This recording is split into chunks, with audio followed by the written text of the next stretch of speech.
God said, after man sinned, we have to get man out of the garden. I have to expel him from the garden. He can no longer remain in the garden. Was this punishment? Was it God angry and mad? Well, you didn't do what I said, so you got to get out of here. You'll no longer be able to partake of the benefits of all of the necessities and the provisions in the garden. No, he wasn't angry. He wasn't being malicious. You got to pay close attention to what he said.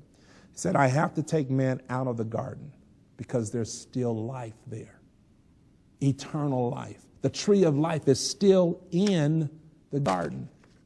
And if man now, after he has already partaken of the forbidden fruit, the tree of knowledge, if he now partakes of the tree of life, he will live forever. And he'll live in his current state, his current condition forever. He'll live in his fallen condition. So see, this was really not an act of aggression. It was an act of passion. It was not God trying to deliberately, dismantle man and to disrupt man. It was God striving, watch this, to preserve life. No, I don't want Adam or his descendants, you and I, to live in this secondary state permanently. If Adam had partaken of the tree of life after his disobedience, man would have remained in that degenerate status eternally. So God said, we got to get him out. Close the door to the garden, but life is still there.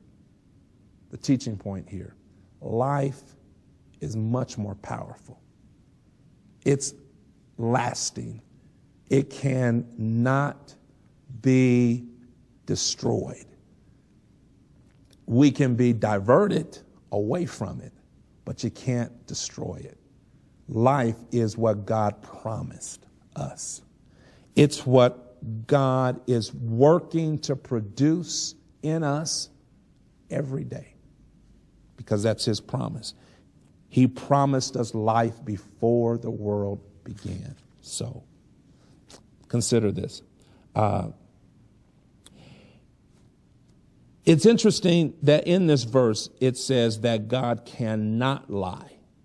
What I like about this, it doesn't say that God will not lie. It says God cannot lie. You see, the statement that God cannot lie is a much stronger statement than to say God will not lie. Saying God will not lie implies that God could lie, but he's choosing not to lie. So it doesn't say he will not lie, but it very clearly says God cannot lie. So that you and I would understand it is not even in his capacity. It's not an option. It's not an alternative. It's not something that is even in his nature. God cannot lie. And because he cannot lie, he will not tell us something that's not true, because it's not possible for him to lie. So he's not lying when he says he promised us life.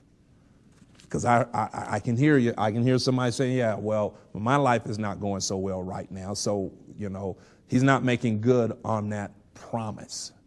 Just because life is not allowing you to enjoy its beauty right now doesn't mean God is not true to his promise. Just because you and I might be going through a couple of hardships and wrinkles and things that we did not intend, things that we did not plan for, doesn't mean life is not promised to you.